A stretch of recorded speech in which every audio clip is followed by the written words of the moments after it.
Our nation is confronted by a serious financial crisis. It's a crisis of confidence in our financial markets and a crisis of confidence in government. While many are anxious about how we will confront this crisis, as I saw in the faces of my constituents this week, many more approach this moment with faith, not fear. We will get through this, but we must do so in a manner consistent with the principles that make America great. The President and the Congress were right to act with all deliberate speed. I'm confident all my colleagues are motivated by the best interests of the nation. And it must be said that Republican leaders and my colleagues in the House work hard to improve this bill.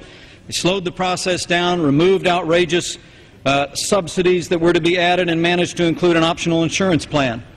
And because of the principled stand that Republicans took on this floor last Monday, the bank deposits of Americans are safer and the balance sheet of their local bank is more secure. But even with these important improvements, this legislation remains the largest corporate bailout in American history, forever changes the relationship between government and the financial sector, and passes the cost along to the American people. I did not come to Washington to expand the size and scope of government. I did not come to Washington to ask working Americans to subsidize the bad decisions of corporate America. Therefore, I cannot support the Emergency Economic Stabilization Act.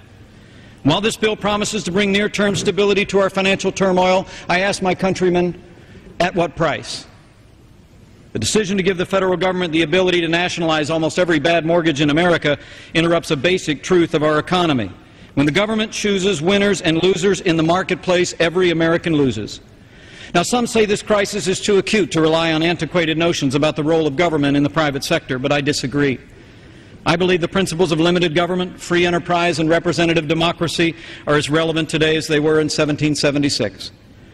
In another October 1964, Ronald Reagan addressed another time for choosing.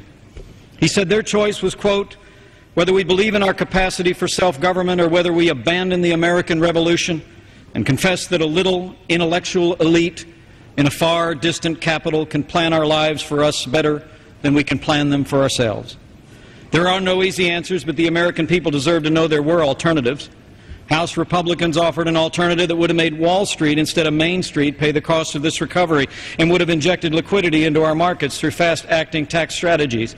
Should this current legislation pass and our economy continue to struggle, I'm hopeful Congress will turn to these proven remedies based on American ideals. Teddy Roosevelt said an American must face life with resolute courage, win victory if he can, accept defeat if he must, without seeking to place on his fellow man a responsibility which is not theirs. With this bill, we place upon the American public a responsibility which is not theirs, bailing out financial institutions after they made irresponsible business decisions. This we should not do.